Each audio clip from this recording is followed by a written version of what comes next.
کیا خیال ہے؟ السلام علیکم ناظرین، پروگرام میں آپ کو خوش آمدید کہتے ہیں. ناظرین، ظاہر ہے انتخابات کا اعلان ہو چکا ہوا ہے اور سیاسی جوڑ توڑ اس وقت ملک کے اندر ہو رہے ہیں. تمام جو سیاسی جماعتیں ہیں ظاہر ہے وہ حساب کتاب لگا رہی ہیں کہ کہاں پہ انہوں نے اپنے کینڈیڈیٹ انڈیپینڈنٹلی کھڑے کرنے ہیں, کہاں پہ ان کو سیٹ ایڈجسٹمنٹ کرنی ہے. تو اسی حوالے سے آج کل ہر گزرتے دن کے ساتھ سیاسی جماعتیں وہ مختلف لائے عمل جو ہے اپنا رہے ہیں. ابھی تھوڑی دیر پہلے میں ٹیلی ویژن کے اوپر دیکھ رہا تھا کہ رانا ثناء اللہ صاحب یہ دعویٰ کرتے ہوئے نظر آ رہے ہیں کہ ہم الیکشن سویپ کرنے جا رہے ہیں اور اب ہمیں کوئی روک رکاوٹ نہیں ہے. It's just matter of election schedule. جو ہی وہ اناؤنس ہوگا آپ دیکھیں گے کہ ہر دن آپ کو گلی محلے شہروں سے آپ کو خبریں ملے گی کہ پاکستان مسلم لیگ نون کس انداز سے آگے بڑھ رہی ہے. ظاہر ہے اسی کے ساتھ جو باقی سیاسی جماعتیں ہیں وہ بھی اپنا اپنا جو بیانیہ ہے عوام کے سامنے رکھ رہی ہیں اور اپنا اپنا حصہ بقدر جسا وہ حاصل کرنے کی کوشش کر رہی ہیں. ساتھ میں سن رہا تھا ابھی ایک پریس کانفرنس مراد علی شاہ صاحب کی, وہ دوبارہ سے جس طرح پاکستان پیپلز پارٹی کے لیڈران آج کل کر رہے ہیں وہ تنقید کر رہے ہیں پاکستان مسلم لیگ نون کو. انہوں نے ایک نئی ٹرم جو انٹروڈیوس کروائی ہے, اس نے نیب نون لیگ گٹھ جوڑ. انہوں نے کہا جی ایک وقت تھا کچھ عرصہ پہلے جو ہے نیب ایک ڈراؤنا خواب تھا پاکستان مسلم لیگ نون کے لیے, اور آج کل جو نون نیب گٹھ جوڑ ہے وہ ایسا لگتا ہے بالکل ایک پیج کے اوپر ہے, لیکن ہمیں سے کوئی خطرہ نہیں ہے. ہم عوام میں جائیں گے اور عوام سے تائید لے کے دوبارہ جو ہے سندھ کے اندر حکومت بنانے کے ساتھ ساتھ وفاق کے اندر بھی حکومت بنائے گے. ناظرین, اس ساری جو یہ سارا ماحول بنا ہوا ہے, اس دوران ایک نئی پولیٹیکل پارٹی پاکستان کے سیاسی منظرنامے کے اوپر جو اس وقت موجود ہے, ظاہر ہو چکی ہوئی ہے. استحکام پاکستان پارٹی IPP, جہانگیر خان ترین صاحب اس کو لیڈ کر رہے ہیں اور بالکل بڑے آرام سے سلولی اینڈ اسٹڈلی ہم دیکھ رہے ہیں کہ ان کی پارٹی کو مختلف لیڈران جوائن کر رہے ہیں. چند ایک جلسے بھی کیے, اچھے جلسے انہوں نے پنجاب کے مختلف شہروں کے اندر وہ گئے اور جلسے کیے. اب آئندہ کیا ہوگا, کیا IPP بھی جو ہے انڈیپینڈنٹلی ایٹ اٹس اون جو ہے انتخابات کے اندر جائے گی, یا پھر وہ بھی کسی دوسری سیاسی جماعت کے ساتھ جو ہے وہ الیکشن کا جو الائنس کریں گے. ظاہر ہے پنجاب کے اندر اگر انہوں نے اپنی جگہ بنانی ہے تو اس کے لیے ضروری ہے ان کے لیے کہ وہ پاکستان مسلم لیگ نون کے ساتھ کسی نہ کسی طرح کی سیٹ ایڈجسٹمنٹ کریں. ابھی تھوڑی دیر پہلے ٹیلی ویژن کے اوپر خبریں یہ بھی چل رہی تھی کہ نون لیگ اور IPP کی قیادت کا آپس میں کوئی رابطہ ہوا ہے اور آنے والے دنوں کے اندر مزید ملاقاتیں ہوں گی اور طے ہوگا کہ کیا کرنا ہے دونوں سیاسی جماعتوں نے. تو اسی سارے سیاسی منظرنامے کو سمجھنے کے لیے آج ہم نے دعوت دی ہے ڈاکٹر فردوس عاشق صاحبہ کو. ظاہر ہے ہمارے چودھری غلام حسین صاحب کافی زیادہ ان کے قریب بھی ہیں, ان کو پسند بھی کرتے ہیں ان کی سیاست کو. اگر میں غلط نہیں ہوں تو چودھری صاحب کوئی جو ہے وہ آپ کا جو برادری کا بھی کوئی ہے آپس میں رابطہ شابطہ, وہ ظاہر ہے آپ کافی اپنے وہ برادری کو سپورٹ بھی کرتے ہیں جو کہ اچھی بات ہے. تو فردوس عاشق عوان صاحبہ برادری ہے. اچھا سیاسی استاد تو ہے نا, ڈاکٹر صاحب آپ کہتی ہیں کہ چودھری غلام حسین صاحب میرے سیاسی استاد ہیں. ہمارے بڑے تعلقات ہیں ہمارا. اچھا ڈاکٹر صاحبہ, ظاہر ہے پنجاب کے اندر جو ایک پرسپشن آپ لوگ دے رہے ہیں IPP والے کہ ہم ڈارک ہارس کے طور پر سامنے پیش آئیں گے جب الیکشن ہوں گے. آپ دیکھیے گا کہ 8 فروری کو ایک سیاسی جماعت جس کو ابھی تک اگنور کیا جا رہا ہے, جس کو وہ ابھی تک اہمیت فوقیت نہیں دی جا رہی جس طرح باقی سیاسی جماعتوں کو, خاص طور پر پاکستان مسلم لیگ نون کو جس طرح پنجاب کے اندر بڑھا چڑھا کے بیان کیا جا رہا ہے کہ پاپولرٹی گراف ہے وہ آسمانوں کو چھو رہا ہے, اب کوئی مقابلے کے لیے موجود نہیں ہے, ریس ہے اکیلی ہے, تو ہم ہوں گے, میدان ہوگا اور پھر اس کے بعد وکٹری سٹینڈ ہوگا. تو اس سارے ماحول کے اندر IPP کہاں پہ کھڑی ہوئی ہے؟ بسم اللہ الرحمن الرحیم. سب سے پہلے تو میں اپنے استاد محترم کو سلام پیش کرتے ہوئے ان کی اجازت کے ساتھ جان کی امان پاتے ہوئے یہ عرض کروں گی کہ جو سیاست کا ایک بگل بجا جو ہی الیکشن کا اعلان ہوا اور سٹی بجی, تو اس کے اندر آپ نے دیکھا کہ ہر سیاسی جماعت متحرک ہوئی اور استحکام پاکستان پارٹی بھی کسی سے پیچھے نہیں تھی. اور ہم نے جس دن سائرن بجا الیکشن کا 8 فروری کا اعلان ہوا, اسی دن ہمارا حافظ آباد میں کولو تاڑر میں جلسہ تھا. اب دیکھنا یہ ہے کہ سیاسی جماعتیں جو ہیں جو سیاست کس لیے کر رہی ہوتی ہیں, کس مقصد کے لیے وہ یہ سارا پاپڑ بیلتی ہیں اور مشکل ترین حالات کا سامنا کرتی ہیں, اور پھر قیدیں کوئی بھگت رہا ہے, کوئی مقدمات کا سامنا کر رہا ہے, کوئی مختلف الزامات کی زد میں ہے. تو یہ سارا جو پولیٹیکل سینیریو ہے جس کے ساتھ جڑا اس کا ایک مسلسل اس جماعت کا اور اس فرد کا ایک رول ہوتا ہے. یہ الیکشن کے اندر عوام کو اپنا بیانیہ دینے کے بعد وہ ووٹ کی طاقت سے اس پارلیمنٹ تک آنا چاہتے ہیں، اور یہ وہ ساری خواہشات اور حسرتیں اور امیدیں ہیں کہ جس کی بنیاد پہ ہر جماعت الیکشن میں اترتی ہے اور وہ الیکشن کے اندر اپنی خواہشات سے بڑھ کے نتائج لینے کی کوشش کرتی ہے۔ ہماری چونکہ جماعت جو ہے وہ استحکام پاکستان پارٹی ایک نومولود جماعت ہے۔ 9 مئی کے بعد ہمارا جنم ہوا اور اس کے بعد ہم نے بہت کم وقت میں تقریباً 300 کے قریب ہمارے جو مختلف parliamentarians M P M N A یا ڈسٹرکٹ لیول کے اوپر لیڈران، ان کی ہم نے سینچری مکمل کی، ٹرپل سینچری۔ اور اس کے بعد ہم یہ ٹارگٹ کر رہے تھے کہ ہم نے اپنی جو سیاسی حکمت عملی ہے اور جو ہماری ایک نیٹ پریکٹس کا عمل ہے وہ کانسٹیچوئنسی وائز ہم کر رہے تھے، اور ہم اپنے نشان کے منتظر تھے۔ جو ہی ہمیں نشان مل گیا، شاہین کا نشان جو ہے وہ آپ کو پتہ ہے کہ ہمیشہ اونچی پرواز کرتا ہے، اور جو جماعت اس نشان کے ساتھ میدان میں آئی ہے وہ نیچی پرواز کے لیے نہیں، وہ بھی اونچی پرواز کے عزم کے ساتھ میدان میں اتری ہے۔ اب یہ دیکھنا ہے کہ ہمارا پریکٹیکل جو اسٹریٹجی ہے وہ کیسے گراس روٹ پہ نیٹ ورکنگ کے ساتھ جڑتی ہے، اور الیکشن والا دن جو ہے وہ کیسے ہمارے عزائم کی تکمیل کرتا ہے۔ تو یہ وہ مرحلہ وار پروسیس ہے جس پہ ہم نیٹ پریکٹس کے بعد چلے آپ کی نیٹ پریکٹس کافی ہو گئی ہے، اب آپ کے استاد محترم جو ہے وہ بھی وارم بےتاب اپ ہیں۔ میچ بھی ہو گیا جی، جی اچھا اب الیکشن کا میچ جو ہے اس کے منتظر ہیں۔ آپ کے استاد محترم جو ہیں وہ آپ سے سوال پوچھیں گے۔ اچھا چودھری غلام حسین صاحب اس پہ کامنٹ بھی کر دیجیے گا۔ نومولود پارٹی ظاہر ڈاکٹر صاحبہ نے کہا ہے وہ ایک پی ٹی آئی پی جو ہے کے پی کے اندر نومولود پارٹی بنی ہے، وہ خٹک صاحب کہہ رہے ہیں کہ سانو چلے 4 مہینے چاہیے تیاری کے لیے، تو الیکشن کو تھوڑا آگے کریں۔ تو اس کے بھی اوپر کامنٹ کر دیجیے گا کہ یہ جو نومولود پارٹی ہے لیکن اس کے اندر سیاستدان سارے کونا مشق ہیں، تجربہ کار ہیں، لہٰذا یہ وہ کچھوے سے خرگوش کی چال پکڑنے میں زیادہ دیر نہیں لگائیں گے۔ جی چوئی صاحب گو ہیڈ۔ نہیں ڈاکٹر صاحب یہ فرمائیں کہ اس وقت تک صوبہ پنجاب کی صوبائی اسمبلی کے لیے اور قومی اسمبلی کے 146 یا اس سے کم جو بلکہ 41 سیٹیں جو ہیں 141 ان پر آپ کے کتنی سیٹوں پر امیدوار اویلیبل ہیں اور کتنی ابھی تک آپ کی خالی ہیں؟ اور پہلے آپ 16 مہینے کے بیانیے کے جو اوپر حملہ آور تھے، ابھی تازہ خبر آئی ہے شہباز شریف ساڈا بھائی ہے، تو ہون کدھر رخ کرنا ہے تو صاحب بات یہ ہے کہ الٹیمیٹلی سیاست کے اندر حریف اور خلیف بدلتے رہتے ہیں۔ آپ کو بھی پتہ ہے کہ سیاست جو ہے وہ کوئی ٹھہرے پانی کا نام نہیں ہے، یہ بہتا دریا ہے، اور الٹیمیٹلی ہر دریا جو ہے وہ سمندر میں گرتا ہے اور پھر ہی جا کے ایک طاقت اور اس کی حیثیت واضح ہوتی ہے۔ چونکہ استحکام پاکستان پارٹی جس کا نام ہی ملک کے اندر استحکام لانا ہے معاشی اور سیاسی، اور وہ سیاست کے ڈائنامکس کو بدلنے کے لیے آئی ہے۔ وہ روایتی سیاست سے نکل کے ایک وزاداری، رکھ رکھاؤ اور روایات کے ساتھ جڑی جو سیاست دفن ہو گئی تھی اس کو زندہ کرنے آئی ہے۔ تو ہمارا فوکس اور ٹارگٹ کھینچا تانی، تصادم، ٹکراؤ اور انتشار نہیں ہے۔ ہم یکجہتی کی سیاست کرنا چاہتے ہیں، اور آپ کو پتہ ہے کہ جہانگیر ترین صاحب کا جو مزاج ہے انہوں نے ہمیشہ لوگوں کو جوڑنے کی بات کی ہے، اور انہوں نے ملک کی پسے ہوئے لوگ جو ہیں وہ سماجی کارکن کے طور پہ ان کے آنسو پوچھے ہیں۔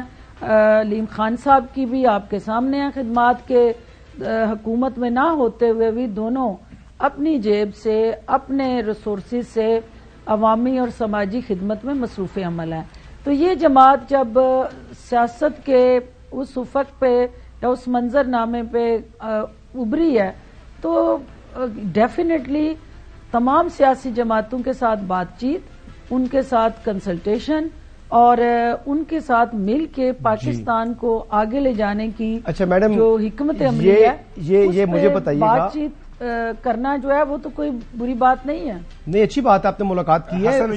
سوال یہ ہے کہ آپ نے جیسے فرمایا کہ یہ جو آپ کی سیاسی جماعت ہے یہ مارز وجود میں آئی 9 مئی کے بعد، یعنی اس کی ڈیٹ آف برتھ کیا ہم 9 مئی 2023 کہہ سکتے ہیں کہ جب جو ہے وہ ایک جتھے نے جو چند ہزار کا جتھا تھا اس نے پاکستان کے مختلف حصوں میں حملے کیے ہمارے دفاعی جو ادارے ہیں ان کے جو تنصیبات تھی ان کے اوپر. تو کیا وہ لوگ, یعنی ابھی تو ایک کوسچن تو یہ آپ کے اوپر آ رہا ہے, ایک مطلب ایک ایلیگیشن آ رہا ہے کہ وہ لوگ جنہوں نے حملہ آور بھی ہوئے لیکن وہ آپ کی پارٹی میں آ کے ڈرائی کلین ہو جاتے ہیں, تو ایسے لوگوں کو کیا کوئی ایسا کوئی شخص آپ کی پارٹی میں شامل ہے, اگر ہے تو کیوں ہے؟ دیکھیں بات یہ ہے کہ یہ جماعت جو ہے یہ ریاست اور سیاست دونوں کو اکٹھا کر کے عوام کے حقوق کے تحفظ کی ضامن بنی ہے, اور یہ جماعت جو ہے وہ پاکستان کا وقار, اساس, جو شناخت ہے اس کو مجروح کرنے کی بجائے اس میں اضافہ کرنے کے لیے سیاست کے منظرنامے پہ اس وقت موجود ہے. ہمارا فوکس جو ہے وہ ہماری ساری سیاست کا محور اور مرکز جو ہے وہ پاکستان ہے اور پاکستان کے عوام ہے. ہم نہ تو تھانے اور کچہری کی سیاست کرنے کے لیے آئے ہیں, نہ ہم جو ہے وہ آپ کہہ لیں کہ اس کو پکڑائیں اور اس کو چھڑائیں, سارا دن اپنی توانائیاں اس پہ صرف کرنے کے لیے آئے ہیں. ہم ایک مقصد لے کے آئے ہیں سیاست میں, اور وہ اس وقت اس جماعت کا سب سے پہلی جو اولین ترجیح ہے وہ ایک ہی ہے کہ اس پاکستان کو مستحکم کیسے کرنا ہے. اور جن کا آپ ذکر کر رہے ہیں انہوں نے پاکستان کی نظریاتی اساس پہ حملہ کیا ہے, انہوں نے پاکستان کو کمزور کرنے کی جو دانستہ کوشش کی ہے, اور جس طرح کا زہر آلود بیانیہ جو ہے اس سے نوجوان نسل کو اس کی آبیاری کر کے جس طرح ریاست کے سامنے کھڑا کیا ہے, اور جس طرح شہداء کی بے حرمتی کر کے ان خاندانوں کی بے توقیری کی ہے, تو یہ اور دل ازاری کی ہے, ہم ان زخموں پہ مرہم رکھنے کے لیے آئے ہیں. ویسے یہ کرنے والوں کی سزا کیا ہونی چاہیے؟ کوئی بھی صف کے اندر ایسا شخص نہیں ہے جو ان حملوں میں ملوث ہو اور ہم ان کو تحفظ دیں. ایسے کرنے والوں کی سزا کیا ہونی چاہیے, آپ کیا سمجھتی ہیں قانون کے مطابق؟ دیکھیں ایسے کرنے والے وہ کوئی بھی ہیں, ان کے لیے زیرو ٹالرنس ہونی چاہیے, اور قانون اور آئین کو اپنا راستہ بنانا ہے. اور میں سمجھتی ہوں کہ ہم میں سے کوئی بھی یہ نہیں چاہے گا کہ کوئی ایسا ڈاکٹر صاحب وہ میرے سوال کا جواب ہی نہیں دیتا. بھٹکا ہوا ساتھی. جی ڈاکٹر صاحب, آپ کے استاد محترم کہہ رہے ہیں میرے سوال کا جواب نہیں ملیا, جو ہے استاد محترم سوال دوبارہ ذرا اپنا دہرا لیں. وہ بھائی میں کیا کیڑی سیٹوں کے حوالے سے میرا حال جاننا چاہ رہے ہیں کہ کتنی سیٹیں ہیں, تسی کتنے بندے کھڑی کر رہے سب یہ ہے کوئی نہیں, تھوڑے کو امیدوار ہی کوئی نہیں. سر ایسا نہیں ہے, آپ کے 141 یا کوئی تھانوں دعا دیا اور پی ٹی آئی تو. سر میری ایکسیلنسی آپ میری بات سن لیں, جو 141 آپ نے بڑی لمبی تقریر کی ہے اس کے بعد جواب دیا نہیں. کینڈیڈیٹس موجود ہیں. 297 جو پنجاب اسمبلی کی ایم پی اے کی سیٹیں ہیں اس پہ بھی ہمارے اکثریت میں کینڈیڈیٹ موجود ہیں. چونکہ جو این اے کا کینڈیڈیٹ ہے اسی نے اپنے ونگز لینے ہوتے ہیں, اسی نے اپنے ونگز بنانے ہوتے ہیں, اسی نے اپنے ایم پی اے سلیکٹ کرنے ہوتے ہیں. تو ہماری پہلی پرائورٹی جو ہے وہ اپنے ایم این اے کے کینڈیڈیٹ چلے وہ تو ظاہر ہے الیکشن اسکیجول آ جائے گا تو ہم پتہ چل جائے گا کہ کتنے لوگ کھڑے کر رہے ہیں. میدان میں اتارنا ہے, ساتھ ان کی کنسلٹیشن سے وہ اپنی ٹیم اپنے ونگز جو ہیں جہاں جہاں پارٹی کے پہلے سے موجود ایم پی اے ہیں یا سابقہ ایم پی اے جو ٹکٹ ہولڈر رہے یا سیٹیں انہوں نے جیتی اور سابقہ ایم پی اے ہیں اور پی ٹی آئی کا حصہ بنے, وہ تو سارے already they are part and parcel. جو نئے کینڈیڈیٹ ہوں گے اس کا فیصلہ جو ہے وہ پارٹی لیڈرشپ ایم این اے کے کینڈیڈیٹ کی مشاورت سے کرے گی. اور وہ اچھا ڈاکٹر صاحب یہ تو سمجھ آ گئی ساری بات. یہ بتائیے گا کہ ابھی جو خبر آ رہی ہے کہ جہانگیر خان ترین صاحب کی جو پی ایم ایل این کے پریزیڈنٹ ہے شہباز شریف صاحب, ان سے ملاقات ہوئی ہے, تو یہ کس انداز سے الائنس آگے بڑھے گا؟ کیونکہ جو رانا ثناءاللہ صاحب ہے ان کا آپ کو بیان آج ہی میرے خیال میں آیا ہے, وہ آپ کو سنوا دیتے ہیں. وہ کہہ رہے ہیں کہ ہم کسی طرح کا اتحاد کسی کے ساتھ نہیں کریں گے. سنیے گا ذرا.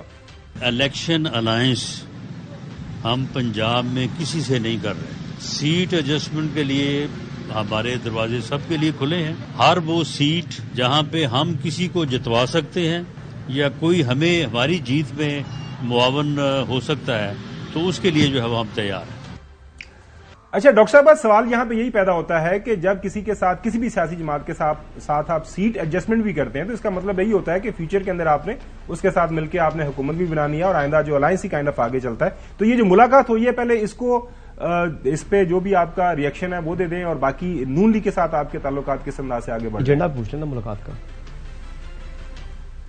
دیکھیں ملاقات بالکل میں اس کی تصدیق کرتی ہوں. جہانگیر ترین صاحب کی پی ایم ایل این کے کابرین اور شہباز شریف سمیت ان سے ملاقات ہوئی ہے اور اس سے پہلے چونکہ ایک سیاسی پلیٹ فارم پہ جہانگیر ترین صاحب کے بھائی کی ڈیتھ کے بعد شہباز شریف صاحب افسوس کے لیے ان کے گھر آ چکے ہیں. اس وقت بھی ڈیٹیل سے ان کی ایک ڈسکشن اس وقت بھی ہوئی تھی اور یہ سیاسی ملاقاتیں جو ہیں وہ سیاست کا حسن ہے اور سیاستدانوں کو سیاسی ملاقاتیں کرنی چاہیے. ہم اپنے علیحدہ علیحدہ پلیٹ فارم اور ڈفرینٹ سیاسی بیانیے کے ساتھ کھڑے اپنے سیاسی مفادات، قومی مفادات اور عوامی مفادات کو پروٹیکٹ کرنے کے لیے ایک دوسرے کے ساتھ مل بیٹھ کے الٹیمیٹلی اس ملک کے مفاد میں کوئی حرج نہیں ہے، لیکن دیکھنا یہ ہے کہ ان دی لانگر رن اس سے پاکستان کو کیا فائدہ ہوتا ہے. اور استحکام پاکستان پارٹی کی ساری سیاست جو ہے وہ پاکستان کے مفاد کے ساتھ جڑی ہے. تو ہر وہ قدم جو پاکستان کو مضبوط ڈاکٹر بنائے صاحبہ گا، جس سے سوال بنیادی طور پر یہ ہے کہ استحکام آئے گا، پی ایم ایل این ترقی آئے گی، خوشحالی اور آئے پی گی، ایم ایل این اور آئی پی استحکام پی پاکستان پارٹی وہ قدم اٹھاتی جائے گی. جی سوال بنیادی طور پر یہ ہے کہ آئی پی پی اور پی ایم ایل این یہ جو ملاقات ہوئی ہے اس کا بنیادی ایجنڈا کیا تھا اور الائنس سیٹ ایڈجسٹمنٹ یا اس لحاظ سے کوئی بات ہوئی ہے؟ دیکھیں جب سیاستدان آپس میں ملتے ہیں، مل بیٹھتے ہیں، بات چیت کرتے ہیں تو اس کے اندر یقیناً سیاسی منظرنامہ بھی ڈسکس ہوتا ہے اور چونکہ ڈاکٹر صاحبہ کو بریف نہیں دیا گیا، ڈیٹ اناؤنس ہوئی ہے تو اس کے اندر یہ ڈسکشن ہونا کوئی اچنبے کی بات نہیں ہے، لیکن اس حوالے سے حتمی طور پہ ابھی کوئی ایسی حکمت عملی یا کہہ لیں کہ ایک 100% کنسنسس ایجنڈے کے ساتھ مل بیٹھ کے کوئی ترجیحات ہماری طے نہیں ہوئی ہیں. ایک انفارمل ڈسکشن تھی اور انفارمل ڈسکشن کو آگے کیسے چلنا ہے، آگے ہماری ترجیحات کیا ہوں گی اور ان کی پی ایم ایل این کی طرف سے جو جیسچر ہے اس کو جہانگیر ترین صاحب کیسے جو ہے وہ رسپونڈ بیک کرتے ہیں. جی چلیں یہ ساری چیزیں آنے والے وقت میں دیکھنی ہوں گی. اچھا اور لاسٹ ٹائم تو مجھے یاد ہے کہ آپ نے کہا تھا کہ آپ کا ہی مقابلہ ہونا ہے مسلم لیگ نواز کے ساتھ اور آپ کہہ رہے تھے کہ پیپلز پارٹی کی وہ پنجاب کے اندر حیثیت نہیں ہے. آپ ایک بڑی جماعت ہے پنجاب کے اندر، جو الیکٹیبلز ہیں وہ آپ کے ساتھ شامل ہو چکے ہیں اور بہت سے لوگوں سے آپ کا رابطہ بھی ہے اور وہ لوگ ہیں جن کو اپنی حلقوں میں اپنی کانسٹیٹوئنسی کے اندر اپنی ذاتی حیثیت رکھتے ہیں.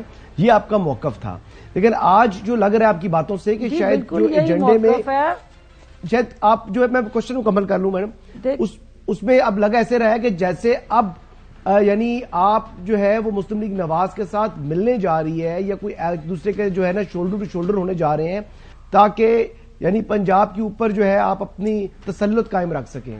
ادروائز آپ کو شاید مشکل نظر آ رہا ہے کہ اپنی سیٹیں نکالنا مکمل. کیا یہ بات اس طرح ہے؟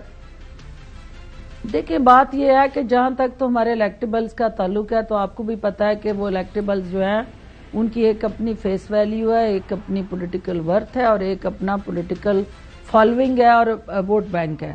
وہ اپنے زور بازو پہ الیکشن لڑتے بھی رہے ہیں اور آگے بھی لڑ سکتے ہیں، لیکن ان دی لانگر لارجر انٹرسٹ جس میں ہم یہ دیکھ سکتے ہیں کہ پاکستان کو کیسے فائدہ پہنچے گا، پاکستان کو کس طرح مضبوط بنایا جا سکتا ہے اور پاکستان کو اس افراتفری اور غیر یقینی صورتحال کے اختتام کی طرف لے جانے کے لیے ہر جماعت کا ایک سیاسی اور نیشنل رول ہے اور اس قومی اور سیاسی رول کو ادا کرنے کے لیے اگر استحکام پاکستان پارٹی اور پی ایم ایل این کی لیڈرشپ ملتی ہے اور وہ اپنے اپنے دائرہ کار کے اندر رہتے ہوئے کوئی سیاسی لائے عمل اور حکمت عملی پلان کرتی ہے تو وہ ڈاکٹر صاحبہ پاکستان کے مفاد میں ہوگی.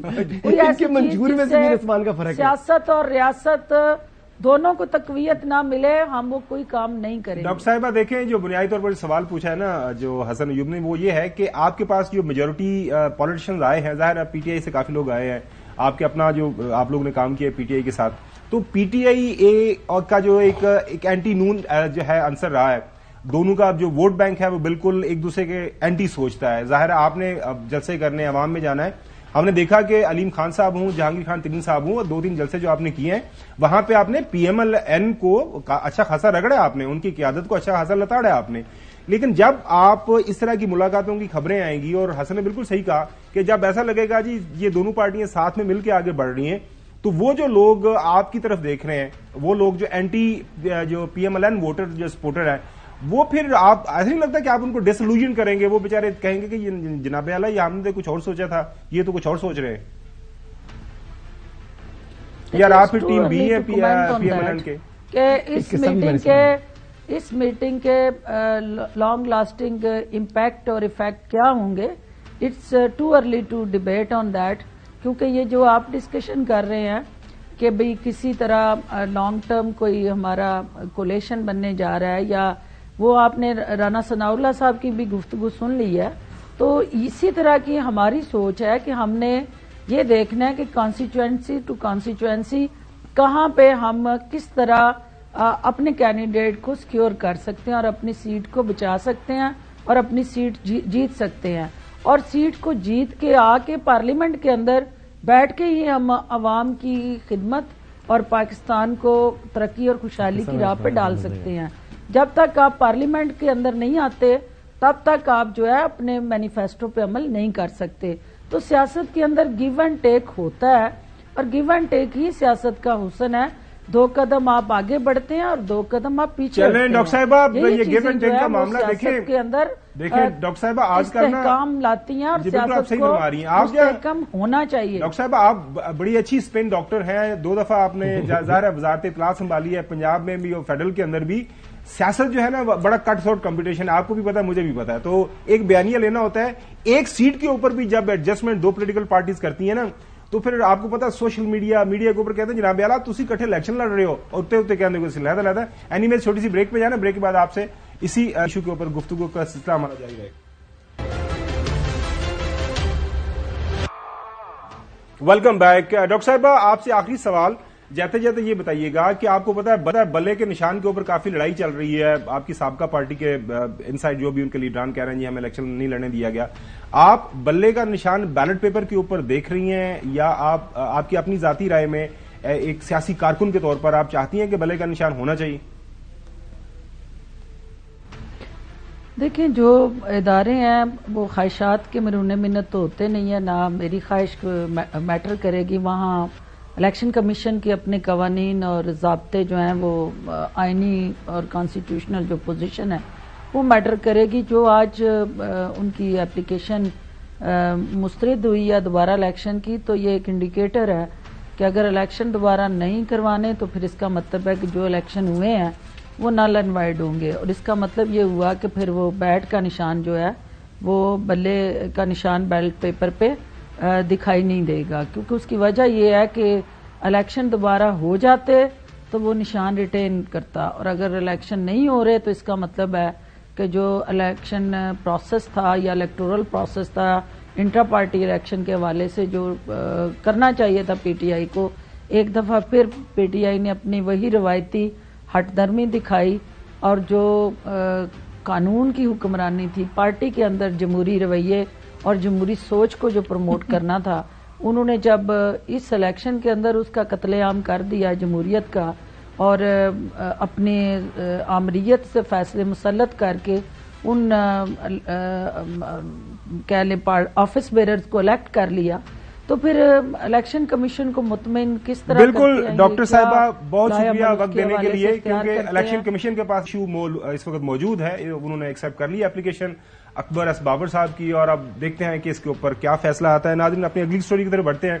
ناظرین، پاکستان کے معاشی جو ہے منظرنامے کے اوپر آپ دیکھ رہے ہیں کہ کافی اچھی مثبت خبریں آ رہی ہیں، خاص طور پر ان کی تو اپلیکیشن ریجیکٹ کر دی ہے. اچھا، خاص طور پر ہم دیکھ رہے ہیں کہ جو ہے 100 انڈیکس جو ہے اس کے اوپر کافی جو اچھی ریکارڈ سائز کی جو ہے وہاں پہ جو بزنس ہو رہا ہے، حجم اس کا بڑھ رہا ہے.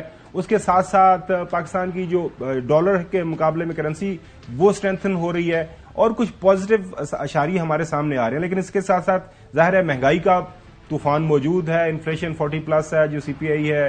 اس کے علاوہ یہی بتایا جا رہا ہے کہ یہ جو خاص طور پر مہنگائی کے حوالے سے پریشر ہے یہ رہے گا. اسی سارے ایشو کے اوپر بات کرنے کے لیے فرحان بخاری صاحب کو ہم نے اپنے اسٹوڈیو میں دعوت دی ہے تاکہ جان سکیں کہ یہ جو مثبت خبریں ہیں یا مثبت اشاری ہیں اس کا کیا امپیکٹ پاکستان کی معیشت کے اوپر آنے والے دنوں کے اندر پڑے گا. بہت شکریہ فرحان صاحب. آپ ظاہر میں نے آپ کو کافی عرصے سے پڑھتا آ رہا ہوں، فائنینشیل ٹائمز ہو، دا نیوز ہو، ڈان ہو، باقی کالم. تو یہ جو مثبت اشاری ہیں خاص طور پر اسٹاک ایکسچینج، ایک تو رائے یہ پائی جاتی ہے کہ جو بڑے بزنس مین ہیں وہی وہاں پہ جو جن کی انویسٹمنٹ ہوتی ہے کچھ کما لیتے ہیں، کچھ وہاں پہ نقصان میں چلے جاتے ہیں. عام لوگوں کی زندگی کے اوپر اس کا کتنا اثر پڑنا چاہیے اور آنے والے دنوں کے اندر جو پڑے گا، کیونکہ ایک رائے یہ بھی ہے کہ اس کا یہ مثبت اشاریہ ہے، پاکستان کی اکانومی بہتری کی طرف جائے گی.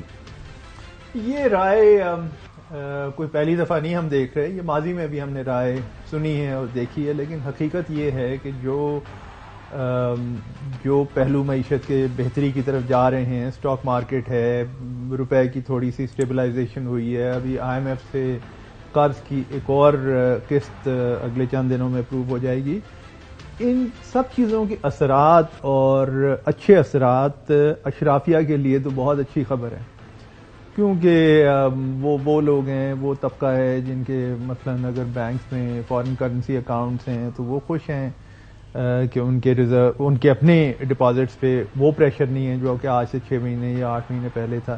لیکن کمر توڑ مہنگائی وہ سلسلہ ختم نہیں ہو رہا، اور یہ اصل میں کلیدی ایک مسئلہ ہے، اور اس کا تعلق پاکستان کی طول و عرض میں ایک بہت بڑی آبادی سے ہے. کیونکہ آپ کی ملک میں جو متوسط طبقہ ہے، جو غربت زدہ طبقہ ہے، ان کی یعنی میجورٹی تو ان کی ہی ہے نا، اکثریت میں یہی ہیں. ان کی معیشت کس طرح بہتر ہوگی، اور ان کی معیشت کی بہتری کے لیے ضروری یہ ہے کہ ملک میں روزگار کے مواقع بہت تیزی سے زیادہ فراہم ہوں. وہ نہیں ہو رہے.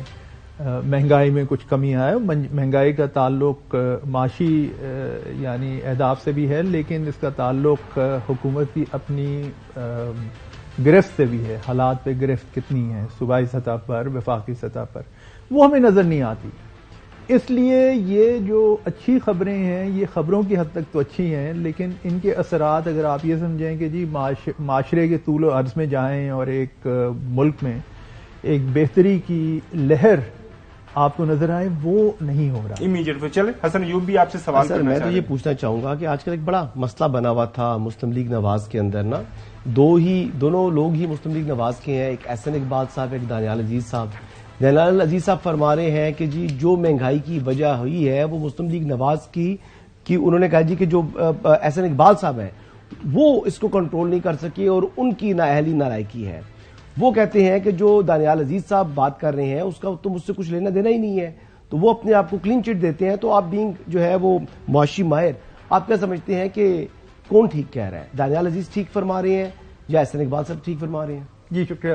اصل میں بات یہ ہے کہ یہ اس قسم کی لڑائیوں میں اکثر و بیشتر کوشش یہ کرتا ہوں کہ میں کسی ایک کی طرفداری نہ کروں، لیکن سچی بات تو کرنی پڑتی ہے. اور وہ سچی بات یہ ہے کہ احسن اقبال کے ساتھ اس معاملے میں بڑی زیادتی ہو رہی ہے، کیونکہ مہنگائی ایک طرف تو اس کا تعلق ان سارے کے سارے اقدامات سے رہا ہے جو کہ پاکستان کو IMF کے لون کے بدلے میں لینے پڑے. اب وہ فیصلہ احسن اقبال کا نہیں تھا، وہ بہرحال وزیر خزانہ تھے، وزیر اعظم تھے، اور لوگ تھے. اور پھر چوائس کیا تھی؟ چوائس تھی ایک طرف دیوالیہ، دوسری طرف IMF.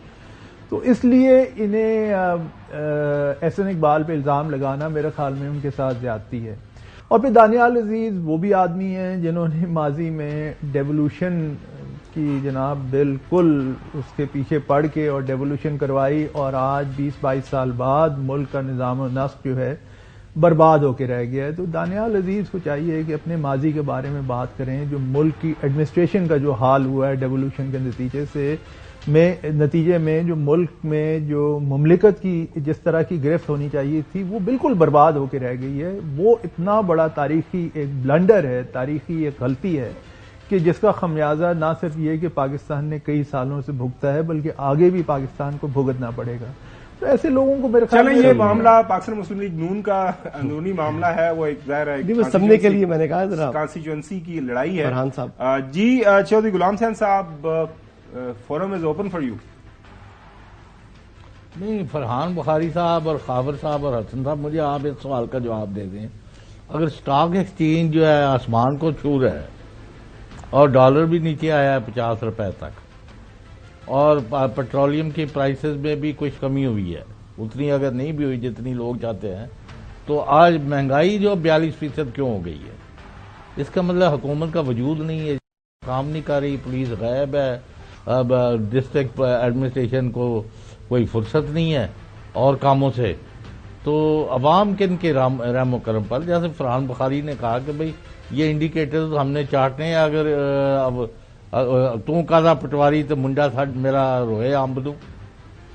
جی چوئی صاحب, اصل میں بات دیکھیے, جو کلیدی سوال ہے وہ تو آپ نے یہ چھیڑا ہے نا. مسئلہ یہ ہے کہ پاکستان نے IMF کے قرض کے بدلے میں ایک طوفانی سطح پر یعنی بجلی کے نرخ بڑھا دیے, گیس کے نرخ جتنے کافی عرصے سے نہیں بڑھے تھے وہ بڑھا دیے, روپے کی ڈی ویلیویشن ہوئی, پھر اس کے بعد روپے میں تھوڑا سا ٹھہراؤ آ گیا. لیکن آپ یہ دیکھیں کہ انٹرسٹ ریٹس 22% ہیں. اب اگلے چند دنوں میں پھر اسٹیٹ بینک کی میٹنگ ہونے والی ہے. اب 22% انٹرسٹ ریٹ میں کون جا کے بینک سے بورو کر کے کاروبار اپنا ڈھنگ قاعدے قانون سے چلا سکتا ہے؟ یہ ساری کی ساری IMF سے قرضے کی شرائط ہیں جو کہ حکومت نے تسلیم کی ہیں. اب یا تو آپ اپنے معاملات کو جنگی بنیاد پر خود ٹھیک کر لیں, اگر لوگ ملک میں ٹیکس نہیں دیتے تو آپ جا کے جبرن ان سے ٹیکس لیں. یہ جو اشتہار ان دنوں میں چل رہا ہے کہ جی وہ اپنا موبائل فون کی سم بند ہو جائے گی, بجلی بند ہو جائے گی, گیس بند ہو جائے گی, دلی ہنوز دور است, ابھی تو اشتہار ہیں. ابھی تو دیکھنا ہے کہ کتنے لوگوں کے ساتھ ایسا ہوتا ہے واقعی, کیونکہ ماضی میں بھی دھمکیاں تو لوگوں کو دی گئی ہیں لیکن لوگ پرواہ نہیں کرتے کیونکہ ملک میں کوئی قاعدہ قانون نہیں ہے. تو یہ ساری کی ساری چیزیں ایک طرح سے ایک دوسرے سے ملی ہوئی ہیں. اور آخر میں جو چوئی صاحب نے سوال کیا بالکل ٹھیک ہے کہ وہ اس کا خمیازہ تو ہمارے عوام بھگت رہے ہیں, عوام الناس کو اس کی قیمت بھگتنی پڑ رہی ہے, اور اس سے فی الحال کوئی چھٹکارا ہوتے ہوئے کوئی نظر نہیں آ رہا ہمیں. چلیں ناظرین, ایک بریک کی طرف جانا ہے. بریک پہ جانے سے پہلے میں فرحان بخاری صاحب کے لیے ایک سوال چھوڑے جاتا ہوں. وہ سوال یہ ہے کہ پچھلے دنوں اشفاق طلعہ صاحب ہمارے پروگرام میں آئے, انہوں نے بتایا کہ 2016 کے اندر PMLN کی حکومت تھی تو پرائیویٹائزیشن کے حوالے سے کافی ہم نے کام کر لیا تھا. PIA کی, پاکستان اسٹیل مل کی, ایون ڈسکوز کی, فائنینشیل ایڈوائزرز آئے ہوئے تھے, وہ اپنا کام بڑے اچھے انداز سے انہوں نے کمپلیٹ کر دیا. پھر کچھ حالات و واقعات ایسے ہوئے, کوئی یونینز نے اسٹرائک کی اور سارے کا سارا معاملہ وہ حکومت کو بیک آؤٹ اس سے کرنا پڑا.